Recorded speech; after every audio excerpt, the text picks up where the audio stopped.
Ang biyaya ng Diyos.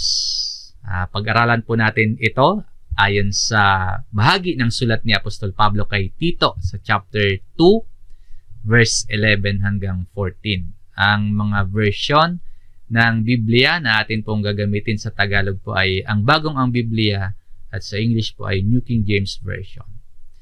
Ang layunin ng ating aralin, mas maunawaan pa natin yung kabuuang epekto sa atin ng biyaya ng Diyos. Na mas maintindihan pa natin na ang biyaya ng Diyos ay nagdadala ng kaligtasan, nagtuturo sa atin ng kabanalan, nagbibigay sa atin ng pag-asa sa pagbabalik ni Jesus at nagtutulak sa atin sa mabubuting gawa.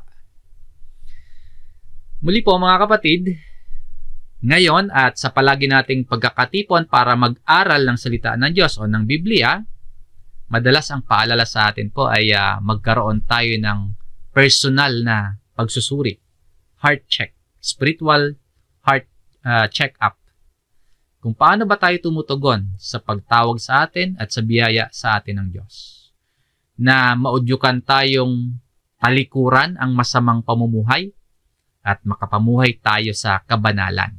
At magkaroon tayo ng kasigasigan sa ating mga puso na gumawa ng mabuti. Bunga po yan ng ating pananampalataya at pagkatamo ng kaligtasan. So, bakit ba kailangang laging ipaalala sa atin itong biyaya ng Diyos? Dahil po sa dalawang kalagayan. Ang kapahamakan at ang kaligtasan ng kaluluwa. Alam natin kung ano yung mabuti. Alam natin kung ano yung tama at walang duda gusto natin ang kaligtasan. Pero marami po sa atin ang nakakalimot pagkaminsan. Winawalang bahala o kaya hindi pinapahalagan at ipinagpapalit pa sa mga pansamantalang mga bagay. Kaya kailangang palaging ipaalala, kailangang palaging naririnig natin itong tungkol sa biyaya ng Diyos. Ang buhay natin maraming kaabalahan. Ang mga tao maraming iniisip, maraming gustong gawin, maraming gustong marating. Kaya kung hindi po tayo magiging maingat, baka mapuno yung isip natin ng mga bagay na pandito lamang sa lupa. At kapag napuno yung puso o kaya isip natin ng mga pansamantalang mga bagay na pang dito lamang sa sanlibutan, baka mabaliwala po natin itong biyaya ng Diyos. Ang biyaya ng Diyos, ito yung sitwasyon na para bang lumalangoy tayo sa kawalan o kaya tinatahak natin yung landas na walang kasiguraduhan at sa ating kawalang direksyon, sa ating pagkaligaw, merong nag-akay sa atin pabalik sa tamang landas. Inaalis tayo sa panganib, inililigtas tayo sa kapahamakan. Hindi natin tinawag yon, hindi nga natin hinanap. Pero kusa at buong loob tayong sinagip, tinubos, iniligtas. Ganyan ang biyaya ng Diyos. Biyaya ng Diyos na malawak, malalim, at masagana. At dito nga po sa Tito chapter 2 verse 11 hanggang 14, ipinakita ni Apostol Pablo na ang biyaya ng Diyos ay hindi lamang nagliligtas sa atin, kundi nagtuturo din ito sa atin ng banal na pamumuhay at nagbibigay sigla at pag-asa sa atin habang hinihintay natin ang muling pagbabalik ni Jesus. Sa unang punto po ng ating aralin, nagpakita o nahayag sa atin ang biyaya ng Diyos at nagdulot ito ng kaligtasan. Number 1, ang biyaya ay nagdadala ng kaligtasan. Sa verse 11 ng Tito chapter 2, sapagkat nagpakita ang biyaya ng Diyos. Pinapakita naman dito na ang biyaya ay dumating. Nagpakita ang biyaya ng Diyos. Nahayag ang biyaya ng Diyos. Kaya po, ang grace of God, hindi po ito isang konseptong iniisip lamang o kaya haka-haka lang nating mga Kristiyano. Ang nagpakita o has appeared sa Greek word po ay epiphaino. Ang ibig sabihin nun, to shine, or that is become literally visible or kaya known. Kaya ang biyaya ng Diyos, ang grace of God, hindi po abstract na ideya na hindi mo makita o kaya hindi mo maranasan. Kundi ang biyaya ng Diyos, isang totoong ideya na nararanasan o kaya naranasan sa pisikal na paraan. Ang biyaya ay ipinakita, no? Nagpakita ang biyaya ng Diyos. Nahayag, dumating sa pamamagitan ni Jesus. Sa John chapter 1, verse 17, ganito po ang nakasulat. Sapagkat ibinigay sa pamamagitan ni Moises ang kautusan. Ang biyaya at ang katotohanan ay dumating sa pamamagitan ni Jesucristo. Ang biyaya at katotohanan dumating sa pamamagitan ni Jesus. Kaya ang ibig sabihin po ng nagpakita ang biyaya ng Diyos, doon po sa sulat ni Pablo kay Tito, sa ating main verse, dumating sa aktwal, no, totoong nangyari sa kasaysayan na sa pagdating ni Jesus, ipinakita ng Diyos ang kanyang biyaya. Na but grace came through Jesus Christ. Ang Panginoong Jesus mismo, ang biyaya ng Diyos. Ang Panginoong Jesus mismo, ang grace of God na nahayag o dumating sa atin. Ngayon, ano po yung dala ni Jesus o ano yung dala ng biyaya ng Diyos? No? Sabi sa ating main verse, ang biyaya sapagkat nagpakita ang biyaya ng Diyos na nagdadala ng kaligtasan. That brings salvation. Ang salvation po o kaligtasan, hindi ito gantimpala. Hindi bayad sa trabaho or mga gawa natin, kundi ito ay libre, pero makapangyarihang kaloob mula sa Diyos. Sinabi din po ni Apostol Pablo sa mga mananampalataya sa Efeso, sa Ephesians chapter 2 verse 8, basahin po natin, sapagkat sa biyaya, kayo'y naligtas sa pamamagitan ng pananampalataya, at ito'y hindi sa pamamagitan ng inyong sarili, ang kaligtasan po, ang biyaya. Ito'y kaloob ng Diyos. Ang kaligtasan, hindi bunga ng ating mga gawa. Hindi sa pamamagitan ng sarili natin. Ang totoo niyan, wala ni isa man sa atin ang karapat-dapat sa biyaya, sa kaligtasan. Ang magandang balita, ang salvation ay hindi sa pamamagitan ng gawa natin, kundi ito ay kaloob ng Diyos sa pamamagitan ng pananampalataya.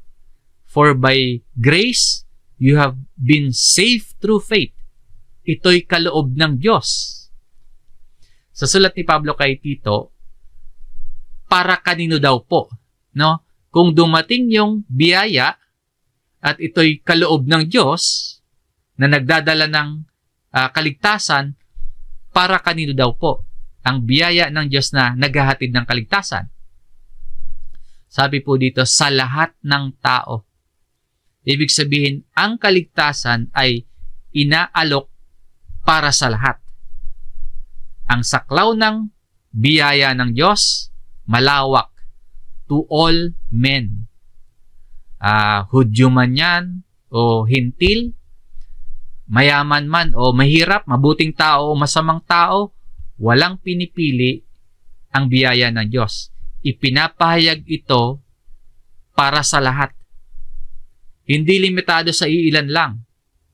Kaya lang po, ang biyayang iniaalok sa lahat ay matatanggap lamang ng mga sasampalataya.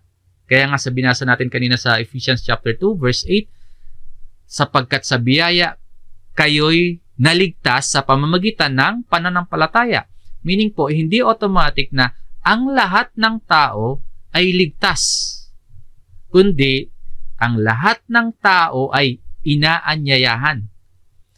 Ang alok na kaligtasan bukas para sa lahat, pero tanging ang sasampalataya o ang sumasampalataya ang tunay na tatanggap ng biyaya at siyang maliligtas.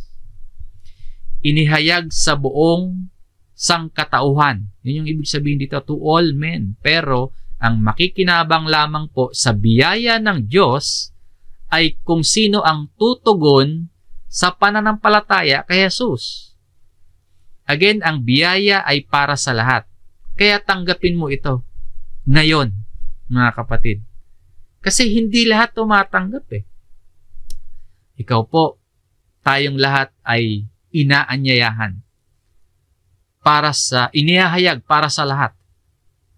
Ang biyaya ay para sa lahat, kaya tanggapin mo ito ngayon. Tanggapin ang biyaya sa pamamagitan ng pananampalataya, hindi sa sariling gawa. Ito po ay galing sa Diyos, kaloob ng Diyos. It is the gift of God. Ngayon, kung sa pamamagitan ng pananampalataya, tayo ay naligtas at kung tinanggap o nasa atin ang biyayang ito, dapat po nakikita ito sa ating buhay. Kung nasa atin yung biyaya ng Diyos, nakikitaan tayo ng pagbabagong buhay. Ito po yung ikalawang punto sa ating aralin. Ang biyaya ay nagtuturo ng banal na pamumuhay. Ang biyaya ng Diyos hindi lang nagdadala sa atin ng kaligtasan, kundi nagtuturo din ito sa pagbabagong buhay. Hindi lamang tayo niligtas ng Diyos para manatili sa dating masamang pamumuhay, kundi ang hubugin din tayong maging kawangis ni Kristo. So, ang biyaya ay nagtuturo ng kabanalan. Sa verse 12, na nagtuturo sa atin yung dumating, yung nahayag na biyaya ng Diyos, teaching us that. Yung salita pong nagtuturo o teaching sa Greek word ay pahidyo. Nangangahulugang disiplina. Yung nagtuturo, pagsasanay, paghuhubog. Pagtuturo, hindi lang basta paalala, hindi lang basta ipaalam, kundi yung teaching, proseso ng pagbabago ng ugali, pagbabago ng pag-iisip at pagbabago ng pamumuhay. So kung tumanggap tayo ng biyaya ng Diyos, meaning po kung mananampalataya tayo ngayon, tinuturuan tayo o dinidisiplina tayo para makabahagi tayo sa kabanalan ng Diyos.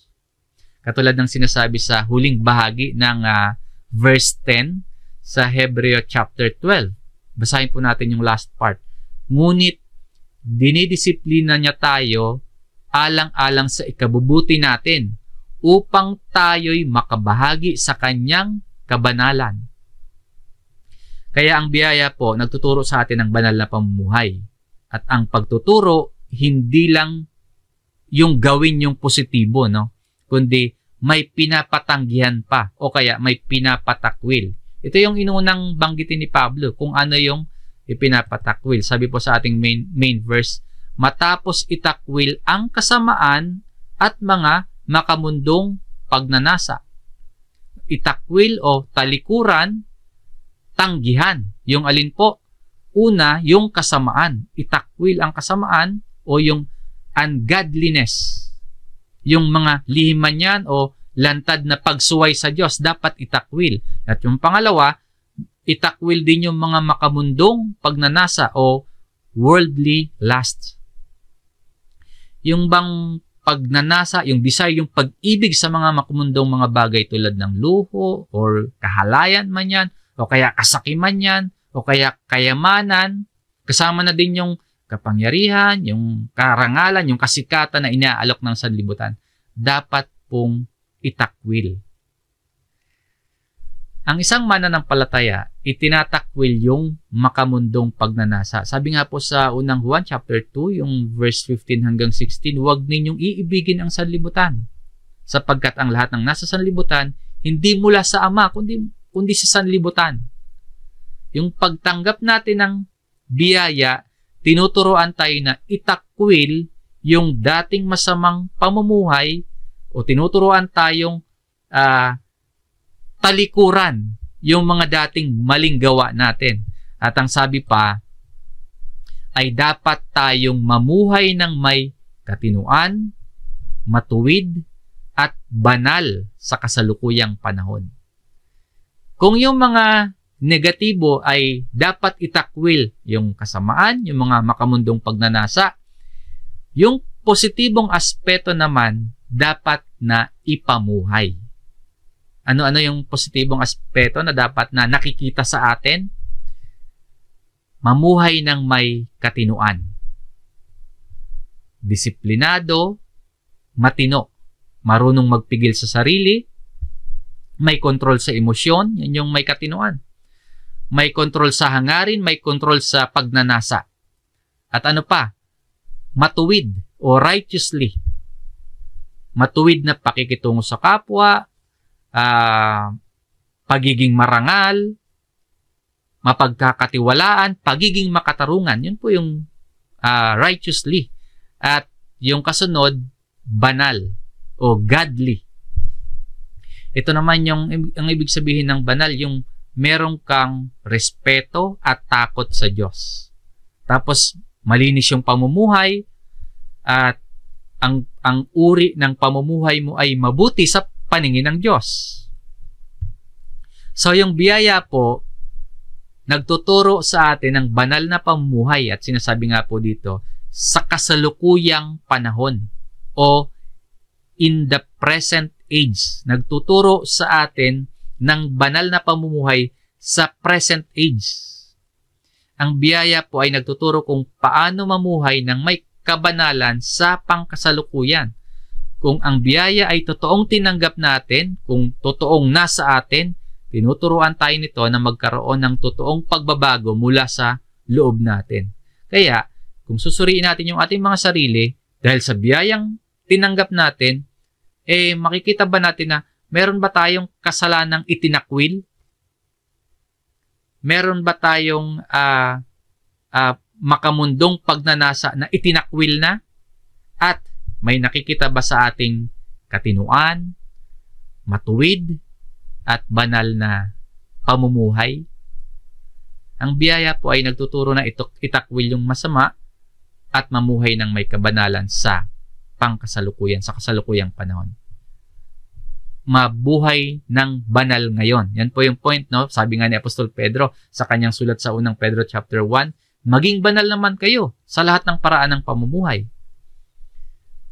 Habang ang biyaya ay nagtuturo sa atin ng banal na pamumuhay, ang biyaya rin po ang nagbibigay sa atin ng matibay na pag-asa para sa hinaharap. Sa ating kasunod na punto, ang biyaya ay nagbibigay ng pag-asa sa muling pagbabalik ni Kristo. Sa Tito chapter 2 sa verse 13, habang hinihintay natin. Ang buhay Kristiyano, hindi lang basta tumanggap ng biyaya ng Diyos, tapos wala na, tapos na. Kundi looking for, aktibong paghihintay. Hindi tamad na paghihintay na. Aktibong pag-asa sa hinaharap. Naghihintay, aktibong paghihintay. Masigasig, may pananabik. Hindi passive na waiting, kundi eager anticipation. Naghihintay, naka-focus sa hinaharap, tinitingnan yung direksyon tungo sa future. Ano yung hinihintay? Sabi sa talatang ito, ang mapalad na pag-asa. The blessed hope, tiyak at puno ng kaluwalhatian. Tumutukoy ito sa pangako ng pagbabalik ni Kristo. Sa pagbabalik ng Panginoong Hesus, malulubos yung ating katubusan at malulubos yung pagtanggap natin ng buhay na walang hanggan. Yung biyaya palang ating tinanggap sa ngayon, hindi lang para sa pangkasalukuyan, kundi binibigyan din tayo ng pag-asa sa muling pagbabalik ni Kristo. Dahil ang sabi pa dito, at ang pagpapakita ng kaluwalhatian. Habang hinihintay natin ang mapalad na pag-asa at ang pagpapakita ng kaluwalhatian. Glorious appearing. Tumutukoy nga ito sa muling pagpaparito ni Jesus, kung saan makikita natin ang Panginoon bilang maluwalhating hari at hukom. Makikita natin ang Panginoon na may kapangyarihan, may dakilang kaluwalhatian. At sa last part ng verse, ng ating dakilang Diyos at tagapagligtas na si Jesucristo. So, sino yung tinutukoy dito na dakilang Diyos? Si Jesus. Ang talatang ito ay isa sa mga malinaw na pagpapahayag ng pagka-Diyos ni Jesus, our great God. At siya ding ating tagapagligtas. na Savior noon pa man ng mga nananatili. Savior hanggang sa kasalukuyan at sa hinaharap ng mga nananatili sa pananampalataya. So bilang mga mananampalataya, bilang mga tumanggap ng biyaya ng Diyos, manatili sa pagsusumikap at paglilingkod, manatili sa pananampalataya hanggang sa bumalik ang ating dakilang Diyos at tagapagligtas na si Jesucristo. Ang biyaya na nagdala sa atin ng kaligtasan, siya ring biyaya na magdadala sa atin sa kaluwalhatian. So nabubuhay ba tayo na may paghihintay at may pananabik sa pagbabalik ni Kristo? Kapag check ba natin yung ating mga puso at iniakma natin yung ating pamumuhay, nabubuhay ba tayo sa pangkasalukuyan na may pananabik at paghihintay sa muling pagparito ni Jesus? Huwag nawa tayong maabala o madistract ng mga pansamantalang mga bagay. Ang biyaya ay patuloy na magbigay sa atin ng pag-asa at magtulak sa atin na mabuhay or mamuhay tayo ng may pananabik sa muling pagpaparito ng Panginoon. Habang inaasahan natin ang maluwalhating pagbabalik ng ating dakilang Diyos at tagapagligtas, huwag nating kaligtaan yung dahilan kung bakit siya unang dumating. Ang dahilan po upang tubusin tayo at linisin para sa kanyang sarili. Ito pa yung isang dakilang bunga ng biyaya ng Diyos. Number 4, ang biyaya ay nagbunga ng pagtubos at paglilinis. Para mas lubos pa nating maunawaan yung lawak ng epekto ng biyaya ng Diyos sa atin, pakinggan natin yung sinabi ni Apostol Pablo tungkol sa ginawa ni Jesus para sa atin. Yung pagtubos at paglilinis. Sa verse 14 po, siya ang nagbigay ng kanyang sarili alang-alang sa atin. Ang sentro ng biyaya ay ang ginawang pagbibigay ni Jesus ng kanyang sarili alang-alang sa atin, for us. Sakripisyo ni Kristo sa krus ang pinakasentro ng Ebanghelyo. Ang pagbibigay ni Jesus ng kanyang sarili, hindi sapilitan yun. Kusang loob yun. Ngayon, para saan yun? Bakit ibinigay ni Jesus ang kanyang sarili? Ano ang layunin? Upang tayo'y matubos niya sa lahat ng mga kasamaan. Ang salitang matubos o redeem, ang ibig sabihin ay pagbili o pagliligtas mula sa pagkaalipin. Redeem us from every lawless deed. Tinubos tayo mula sa kapangyarihan ng kasalanan. Dati tayo po ay alipin ng kasalanan. Ngayon ay tinubos na. At si Jesus mismo ang kabayaran. Tinubos tayo ng mahalagang dugo ni Kristo. Matapos tayong matubos, sabi dito, at pakalinisin para sa kanyang sarili. Purify. Pinaging banal, pakalinisin para sa kanyang sarili. Paglilinis mula sa loob, paglilinis mula sa puso, paglilinis ng mga motibo natin mula sa loob hanggang sa panlabas natin. Ibig sabihin, pati yung pamumuhay at mga kilos natin, pinapaging banal. Ang pagtubos at paglilinis, hindi lamang din yan individual na kaligtasan, kundi ipinapakita din dito na ang pagtubos sa lahat ng kasamaan at paglilinis para po yan sa pangkalahatan. Sabi dito, ang sambayanang pag-aari niya. So, hindi lang individual, no, kundi pangkalahatan. His own special people na masigasig sa mabubuting gawa. Ang tinutukoy dito, mga mananampalataya, yung His own special people. Yung church, ang mga tinubos at mga nilinis ni Jesus, yan yung sambayanang pag-aari niya. Ang mga mananampalataya ay pag-aari ni Jesus at ang kanyang layunin ay gawing masigasig ang bawat isa sa paggawa ng mabuti. Ang biyaya ng Diyos sa pamamagitan ni Kristo hindi lamang nagligtas sa atin, kundi nagbagong buhay sa atin. Tinubos tayo mula sa kasamaan, nilinis tayo para sa kabanalan, at ginawa tayong masigasig sa mabubuting gawa. Oo nga, hindi tayo niligtas sa pamamagitan ng gawa, pero iniligtas tayo para sa mabubuting gawa. Mga kapatid, nakita natin ngayon yung lawak at yung lalim at layunin ng biyaya ng Diyos. Ang biyaya ng Diyos ay nagpakita. Ang biyayang iyon, biyayang nagligtas sa atin. Biyayang nagtuturo sa atin ng kabanalan.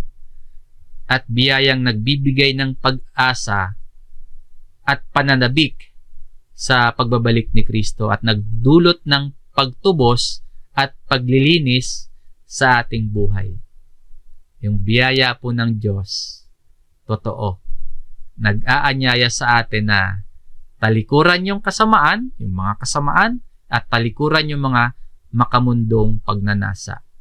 At kasabay po yung paghimok sa bawat isa sa atin na mamuhay ng may kabanalan, matuwid, maging masigasig sa paggawa ng mabuti bilang mga tinubos at bilang mga nilinis ni Kristo. Ang biyaya ng Diyos na tinalakay natin ngayon ay tunay ngang may pamuhay natin. Hindi lang natin nalaman, hindi lang ipinahayag sa atin, hindi lang dumating sa atin, kundi maipamuhay talaga natin. Kung ikaw po ay tumanggap na ng biyaya ng Diyos sa pamamagitan ng pananampalataya, panghawakan mo ang iyong kaligtasan. Patuloy kang mamuhay ng may katinuan, matuwid, at banal. Mamuhay may kabanalan, may katuwiran, may katinuan sa kasalukuyang panahon. Ngayon, kung ikaw naman po ay nanlalamig sa pananampalataya, manumbalik ka po sa biyayang nagtutuwid sa atin. Manumbalik ka po sa biyayang nagtuturo sa atin ng banal na pamumuhay. At kung ikaw naman po ay hindi pa tumanggap sa Panginoong Hesus, ngayon po ang araw ng kaligtasan. Ang biyaya ng Diyos ay nagpakita sa iyo ngayon. Huwag mong sasayangin. Huwag mong sayangin, palalagpasin. Sumampalataya ka kay Jesus bilang Panginoon at tagapagligtas, sapagkat nagpakita ang biyaya ng Diyos.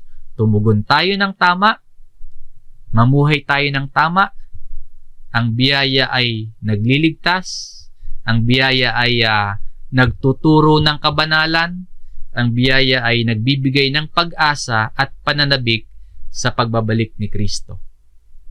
At ang biyaya po ng Diyos ay nagtutulak sa atin sa masigasig na paglilingkod at paggawa ng mabuti.